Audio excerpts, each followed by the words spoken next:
Good morning. Welcome, welcome. Welcome whether you're here in the sanctuary, whether you're joining us from home. Welcome. And in this weather too. Whoever you are, however you identify, whomever you love, whatever call of spirit brings you here today to join us in peace, we are glad that you are here.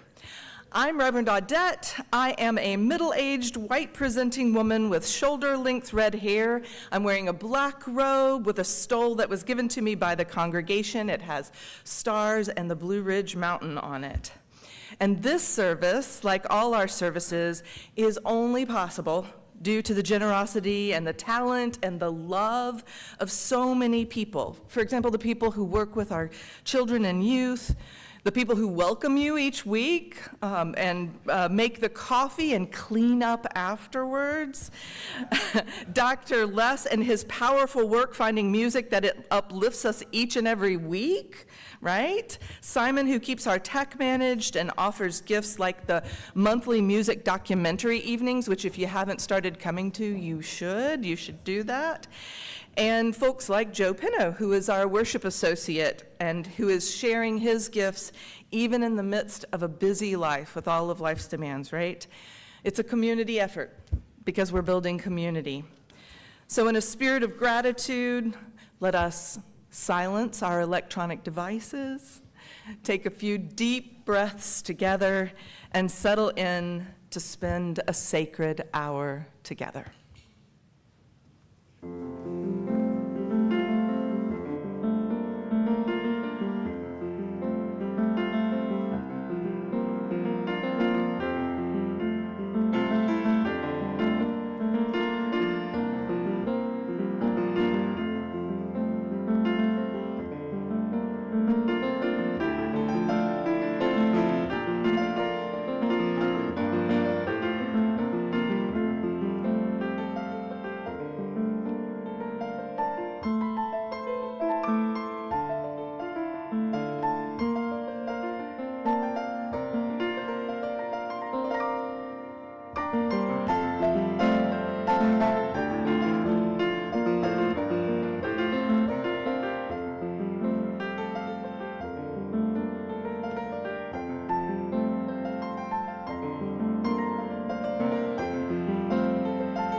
Thank you, Les. That was beautiful. This morning, one of our talent show stars, Kai, is going to help us with the chalice lighting. Kai, you want to come on up? Come on.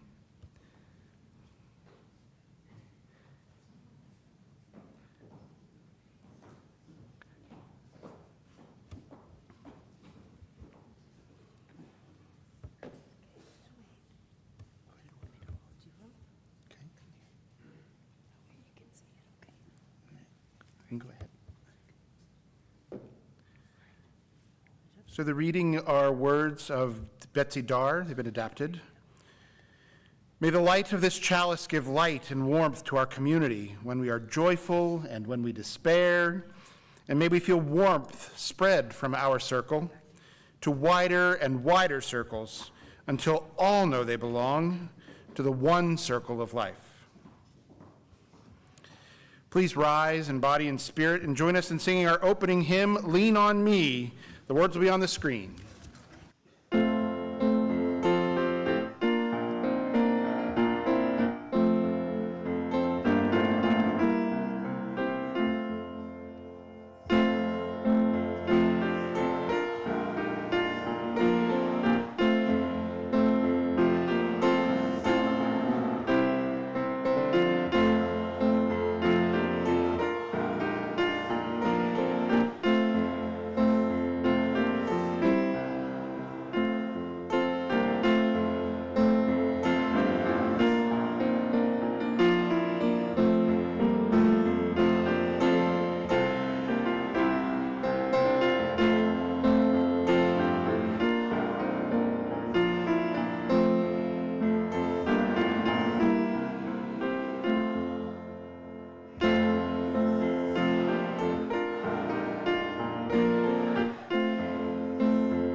How's that make you feel?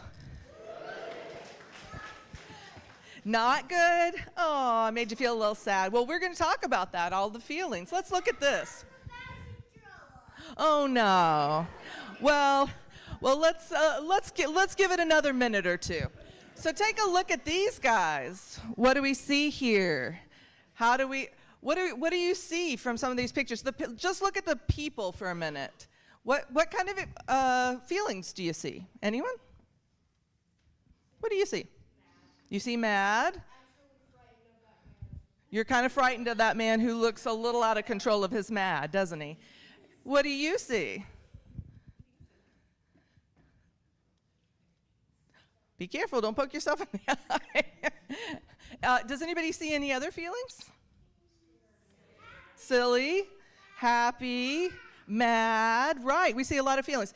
And then down here we see these emoticons. That's what those little yellow faces are called.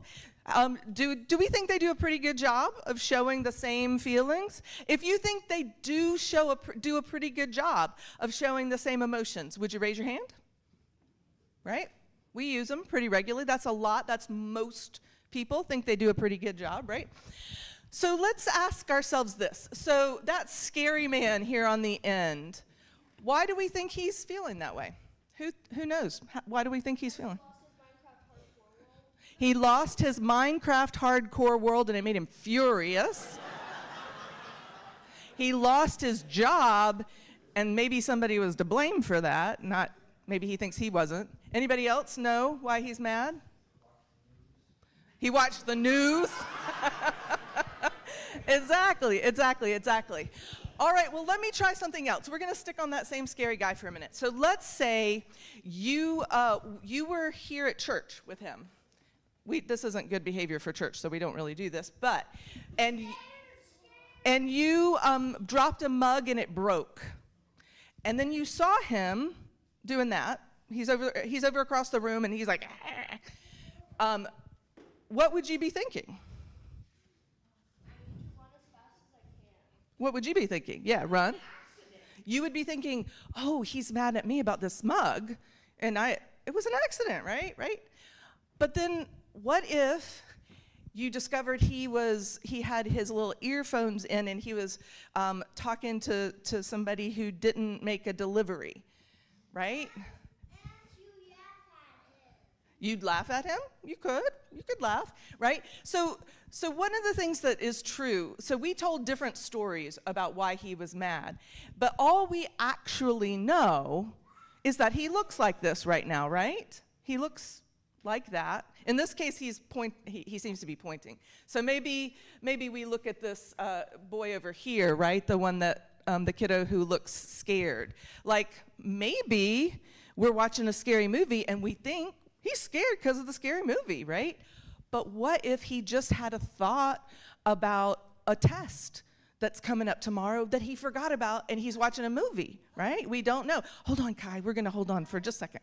And then we just, we don't know, but we tell ourselves stories about why people's faces are like that. And a lot of times the stories have to do with us, right? We think we're the star of the story that made their face like that.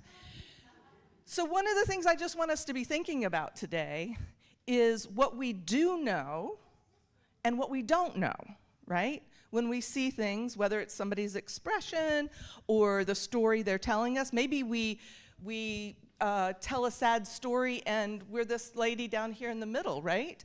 And she's laughing and we're like, why are you laughing right now? That was a really sad story, right? But we don't know.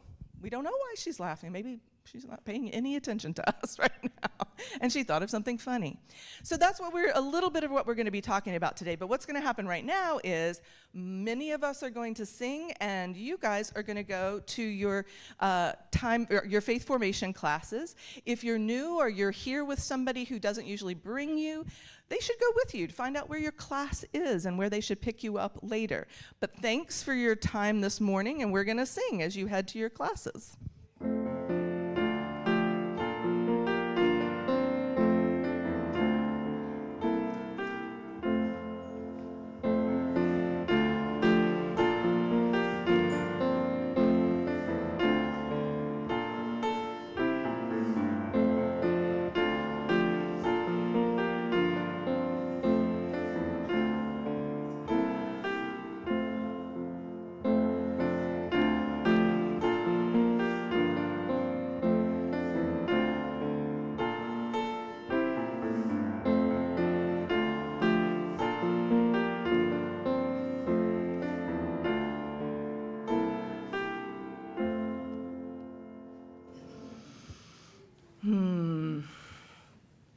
This is the prayer?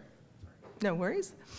So I want to invite you now just to take a moment to reorient yourself towards a time of prayer or meditation or personal reflection and contemplation that we do together. For the mockingbird and the mudslide, the rainbow and the rat, may our hearts have room. For the plight of the dispossessed and starving, as well as the gladness of new parents, may our spirits be strong. For the struggles of those we do not understand, and for our own struggles, may we hold a compassionate heart. For the call of work and wonder, of forgiveness and righteous anger, for the insights of failure and of fearlessness, may we come together to sing praises. And into this moment of shared silence, we lift the personal prayers of our hearts.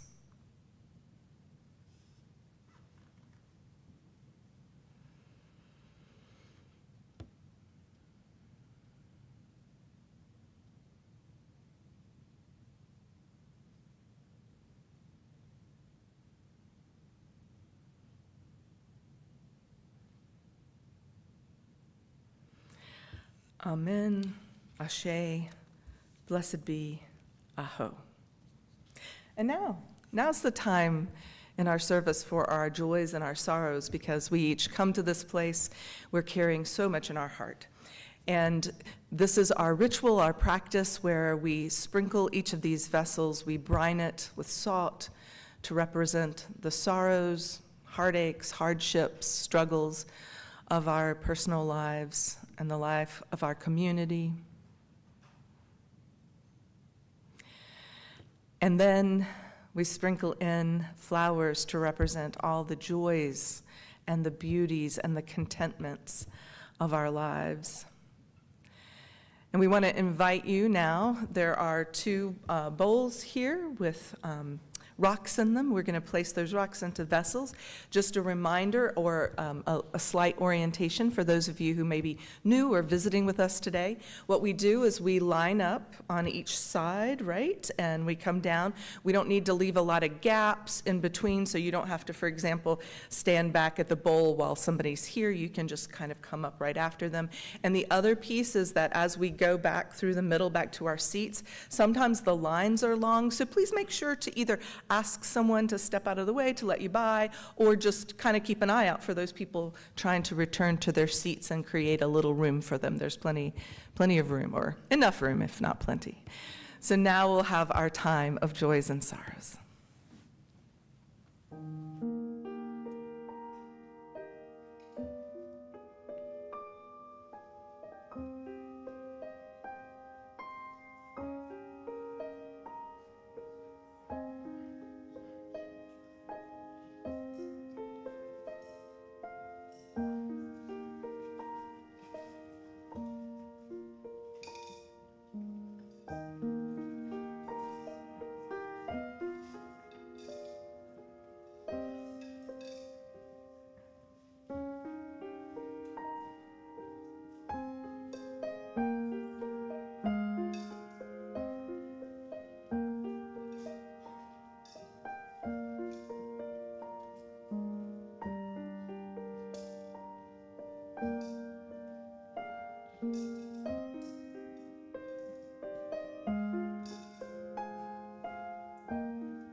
And now into the vessel we place 2 additional rocks for the joys and the sorrows of those folks gathered with us watching from home, and all of our beloveds who aren't with us here in the sanctuary this morning, because whether gathered or apart, we are one community.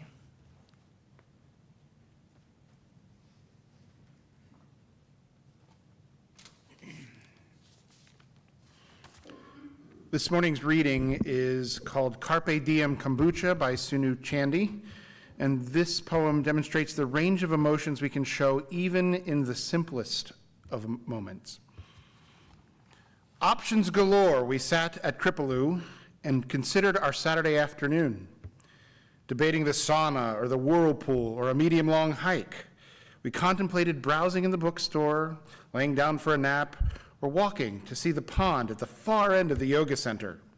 We debated cafe offerings of kombucha, green tea, or pineapple juice. The choices so many and so pleasant that we just sat, tilting our heads, ears almost touching our shoulders, one side and then the other. We could do this, or we could do that. But nothing brought us to the present like Dee arriving to join our table. But she knew what she wanted. She wanted to try cranberry kombucha. A decision was made. We pooled our dollars and gathered 4 paper cups. When we cheered, the cups clinked with the same import as the finest wine glasses. When Dee arrived, it all crystallized. The group would try cranberry kombucha.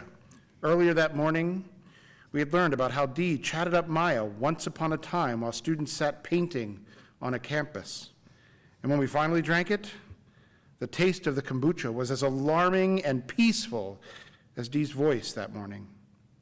She had shared with the group her recent diagnosis. She had only been given a few months to live.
So on Facebook this week, one of the remarkable teachers in this congregation, Amy Glenn, posted a quote that it struck me deeply. It read, "You either face your demons or they raise your children." I'm a mother, and I know that both my good sides and my bad affected my children along the way. I mean, how could they not? And as I thought about the quote, I was contemplating that term demon, right? And now there's one level of language. At our wonderful drop-in luncheon this week, we were talking about the use of the word spiritual or spirituality.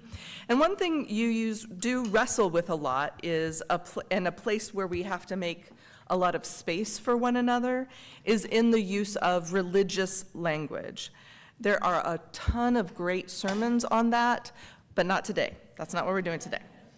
So I wasn't wrestling with the term demons in that religious language sense. What I took that quote to mean was those parts of our lives, our experiences, our personality that really are struggle points, and the places where Socrates' dictum about the unconsidered life can really cause us problems.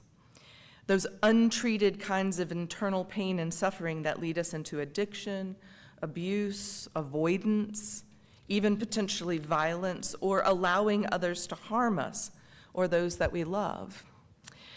It seems demons can be loud enough that they might demand our attention. One hopes, anyway, right? And it got me thinking about a slightly different way that it was coming up for me, less focused on the demons of our pain and more on the ghosts that haunt our human machines, our unconscious biases, the inputs that drive our emotional calculations, and thus our actions, which are often so far under our awareness that we may not even realize that they're happening at all. Unitarian Universalists, in a very general way, right, tend to be people who place a great deal of value on rationality, critical thinking, intellectual prowess. We're more likely to fall into the errors of scientism than we are of being swept away by the Spirit. And there's science that backs up some of our tendencies. Folks who identify as liberal or progressive in their thinking are statistically more likely to change their opinions when confronted with new facts or evidence, which is great.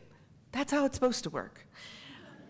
But before we get too excited, it's only by a very small margin over people who identify as conservative, for example. Our Unitarian foreparent, Thomas Jefferson, said once that, quote, he hoped that the American experiment would prove that people can be governed by reason and reason alone.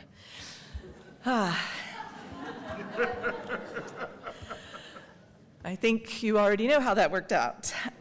These troubled and troubling times have proven that it is most certainly not so. Thinkers from Plato to Descartes to Freud to more contemporary scientists all have wanted to separate thought and emotion, to drive that Jeffersonian or Cartesian sense of reason. They've all wanted to do that. All of this effort to push the role of intemperate emotion to the side. But as Jonah Lehrer, who's a well-known researcher and author of the book How We Decide, notes, quote, this classical theory is founded on a crucial mistake. For too long, people have disparaged the emotional brain, blaming our feelings for all our mistakes. The truth is far more interesting. What we discover when we look at the brain is that Socrates' rational horse and emotional horse and that choosing self as charioteer depend on each other. If it weren't for our emotions, reason wouldn't exist at all. Now, the biological details behind this are fairly straightforward. You see, our brains have to make millions and millions, billions in fact, of small processing decisions in microseconds all the time. I mean, right now, your brain is keeping your heart beating, your breath flowing in and out, but it's also processing what I'm saying, or what your mind has drifted to if you're no longer listening to me. But it's also noting the pressure of your body in the pew and the air temperature here and the ambient sound, etc., ad nauseum. Our orbitofrontal cortex, or our OFC, is also hard at work. And it has a specific job. It's integrating our emotions, our feelings, large and small, into our decision-making processes. Now, Lehrer tells a story of how we came to understand how critical this all is. There was this man named Elliot, and he had a brain tumor. And he had a very high IQ. He was in the 97th percentile. And the tumor was cut out from his OFC, rendering, as it happened, although they didn't know it at first, that it rendered that section of his brain non-functioning. So he recovered from the surgery with his intelligence intact. He still scored as high as ever on those IQ tests. But guess what? He could no longer make any decisions. He couldn't feel anything either. His emotional states, he was blank. And tasks like deciding between the use of a blue pen or a black pen would take hours. When he chose where to eat lunch, Elliot carefully considered each restaurant's menu, their seating plan, their lighting scheme. He drove to each place individually to see how busy it was, but all the analysis was for naught. Elliot still couldn't decide where to eat. So testing on him was extensive, as you might imagine, and it became clear he no longer felt any emotions of any kind. He didn't feel any distress when he lost his job, when his wife left him. He didn't feel sorrow or empathy, compassion, or joy. And further research on people with this kind of brain damage or this lack of emotion replicated the results. They were unable to make decisions. So what's the point?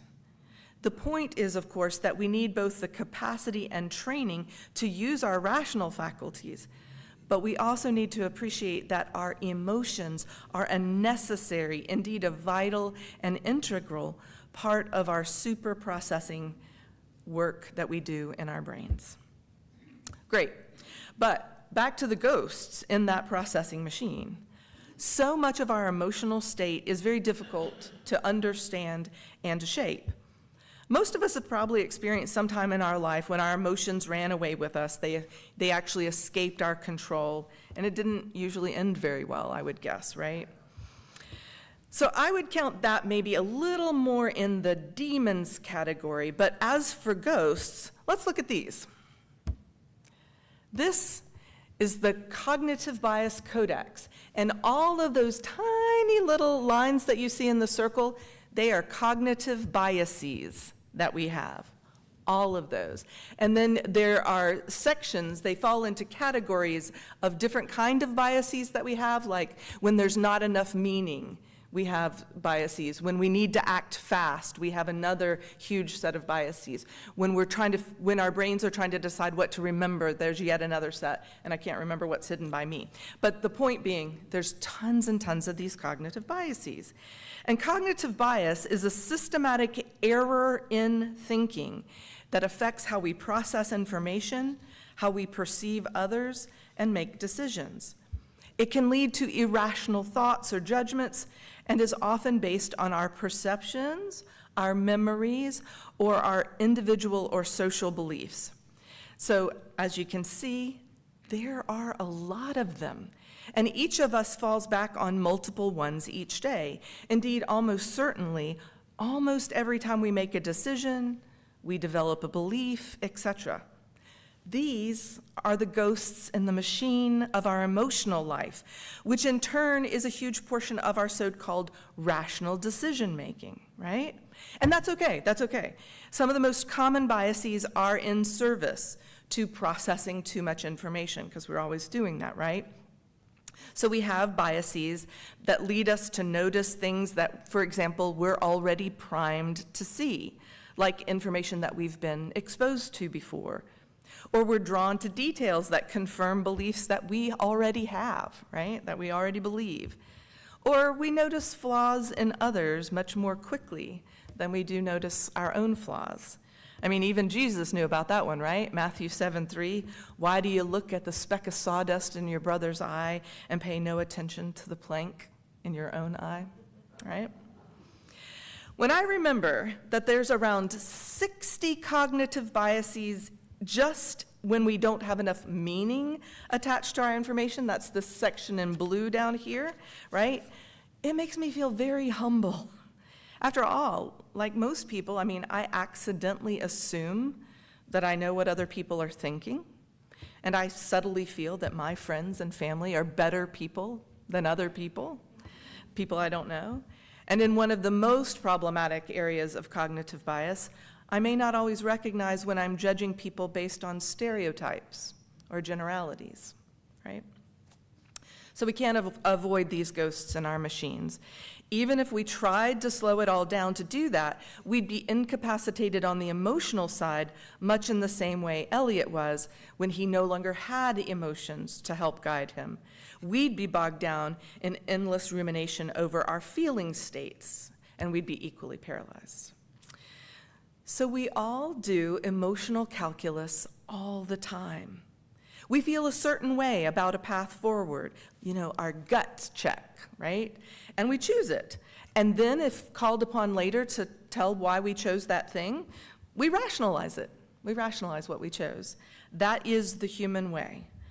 But just like some of us are better at calculus than others, and others of us can study up a bit and improve our calculus skills, it is true the same way with our emotional calculus. I mean, first of all, we could study it. We can become more aware, for example, of cognitive biases and which ones we may be especially prone to, for example. And we can work with that, right? We can work on it, try to improve not falling into it as quickly. We can have a little humility when we imagine we're operating on a purely factual basis. We are not. We are not. And not least, we can consult with our deeply held values more often and let them ask us better questions. When I was meeting with those folks who gathered for lunch on Wednesday, I mentioned that when I use the word spirituality, I mean only this. What is that which calls you to something larger than yourself? What's that call of love that invites you to transcend thinking purely or only of yourself, and it calls you into something larger? What is that? Wendell Berry wrote, "We have lived by the assumption that what was good for us would be good for the world, and this has been based on the even flimsier assumption that we could know with any certainty what was good even for us. We have been wrong. We must change our lives so that it will be possible to live by the contrary assumption that what is good for the world will be good for us. And that requires that we make the effort to know the world and to learn what is good for it. We must learn to cooperate in its processes and to yield to its limits. But even more important, we must learn to acknowledge that the creation is full of mystery. We will never entirely understand it. We must abandon arrogance and stand in awe. We must recover the sense of the majesty of creation and the ability to be worshipful in its presence. For I do not doubt that it is only on the condition of humility and reverence before the world that our species will be able to remain in it." One of the ways that we can get better at emotional calculus is to ask better questions. We might ask of the decisions we're hoping to make things like, well, who will benefit? How will love be served by this choice? What life beyond my own will be touched by this decision? How does this choice show the world who I am and what matters most to me?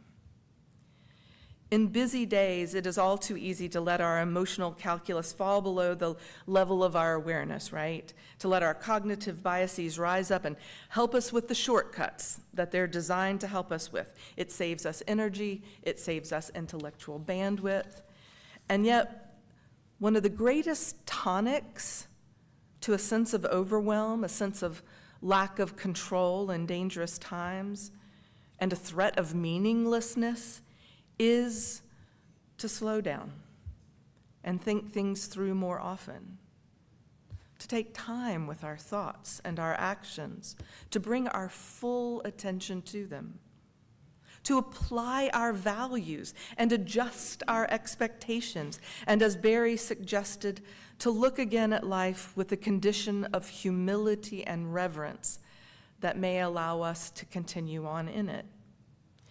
We Unitarian Universalists speak of love. We talk about our shared values. We treasure our capacities to use our mind, and we honor the power of our emotional connections. So let our practice simply to be, our spiritual practice simply be to dive deeper. May it be so.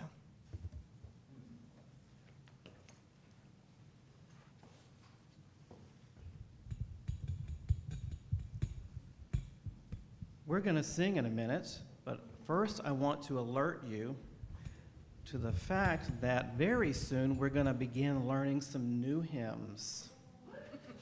More about that later. Right now we're going to sing a hymn that we haven't sung a lot. It's hymn 77, Seek Not Afar for Beauty. I'm going to play it through once and then we'll sing it.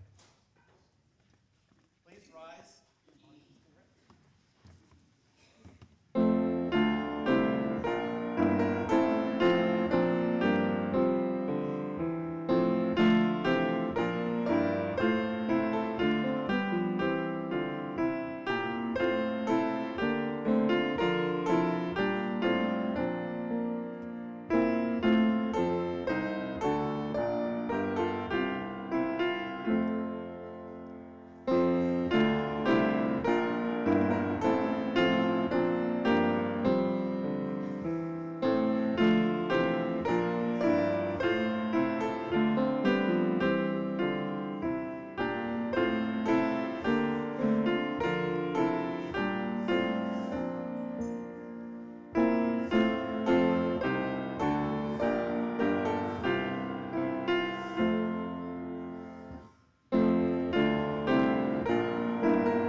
Today, since we have a special guest to speak about Swannanoa Communities Together, we just want to take a moment to welcome all of our visitors and guests this morning and invite you to wave at Trevor. Is Trevor in here?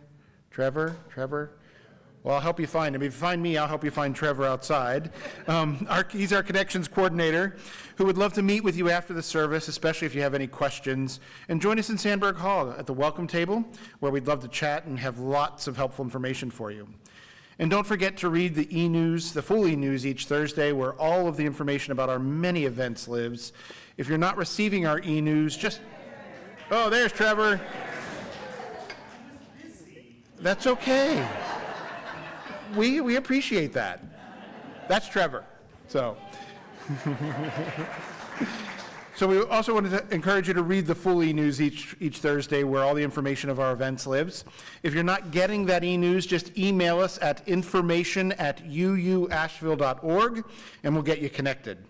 And now we'd like to invite Carmen Ibarra to tell us a little bit about Swannanoa Communities Together. Carmen?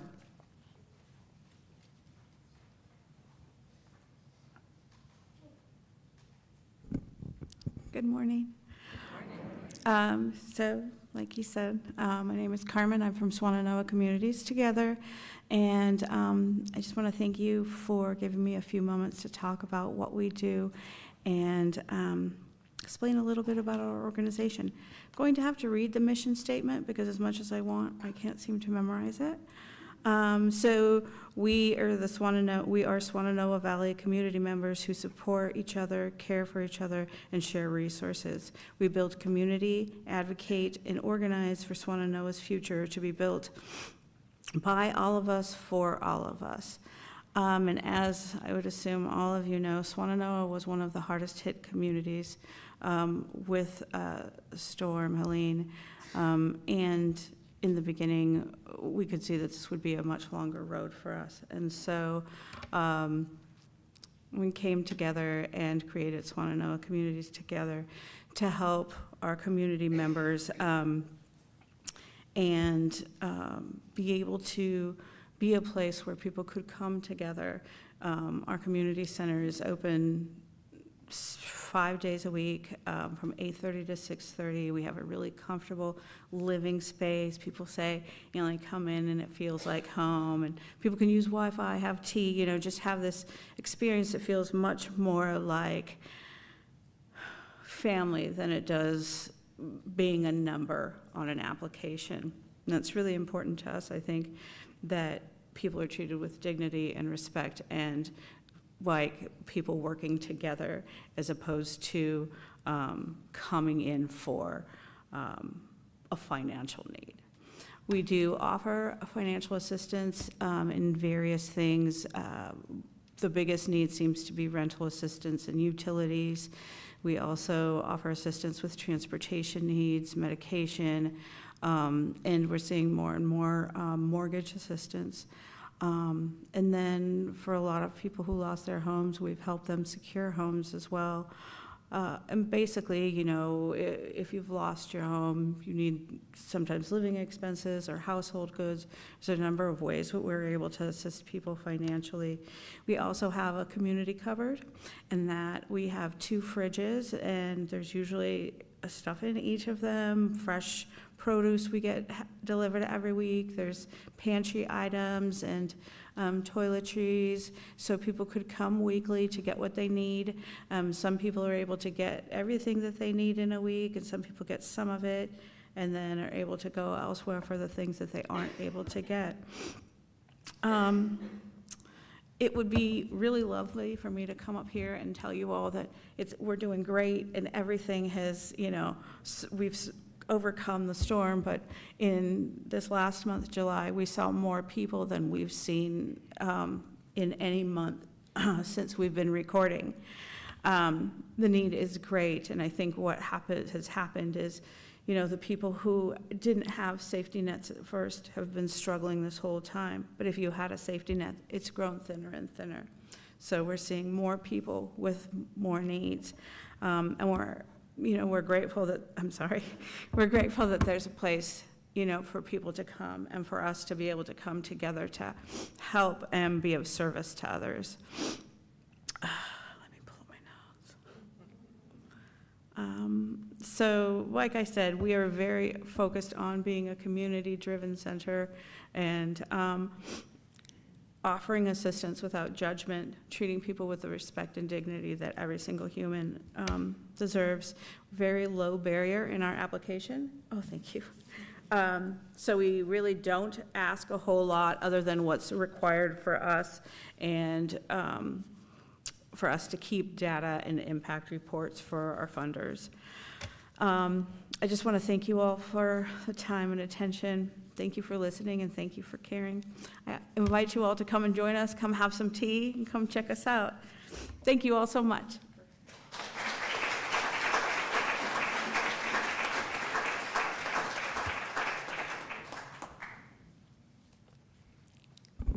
Gracias, Carmen. I wanted to read you a poem this morning from my collection of Hurricane Helene poems called Proud Roads. It'll be published by Loblolly Press on the 1-year anniversary of the storm, and the proceeds will go to Swannanoa Communities Together. This poem's called Blood Oath. And it just speaks to the nature of our relationships, the kind of relationships SCT is building. Take heart, the oath stands, even given the cataclysmic damage of mountain rain funnels and wind tunnels. It stands, even as we toil for repair. Start in spring, when winter's gray melts, sustaining the release of bright green buds on 1 trillion branches. Sit in white dogwood flower floating cups in scattered sunlight, on steep slopes, gathering time. Fold into summer's lush fields, days filled with yellow light, knowing there's no end to mindful harvest. In the growing warm breezes, inhale the bonds of generations. As with the rest of nature, yield. As the days get shorter, drink. As the tree's red leaves offer their annual renewal of our blood oath, before winter's edge, tip the cup up.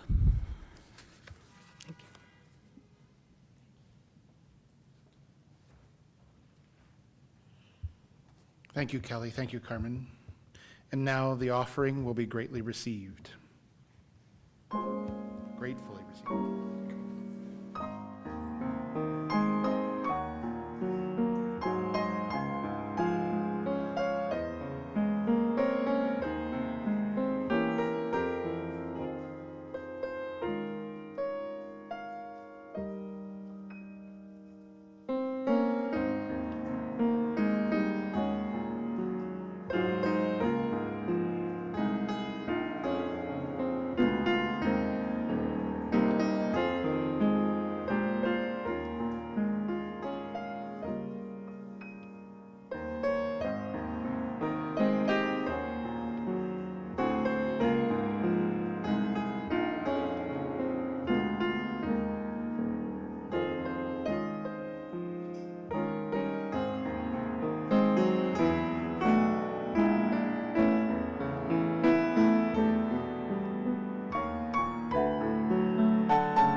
For the gifts of your presence, time, wisdom, and resources, we are grateful.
So now we come to the end of our service, and two quick things on that. One is, of course, since we had a guest, we didn't do the introduction of our visitors, so make sure at coffee hour you go up to our visitors and check out who they are and where they're visiting from and say hello. We are a warm and welcoming congregation.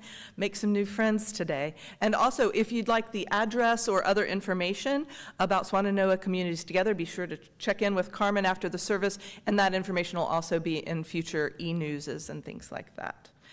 But for now, a few words. I want to invite you, if you will, let's go ahead and rise one more time to the peak of our physical and spiritual stature as we're willing and able to do so. May love guide you in the days ahead. May you deeply know the depths of your own heart, heed the wisdom of your intellect, and bring to the altar of life the values that sustain you. Let's sing our closing song together.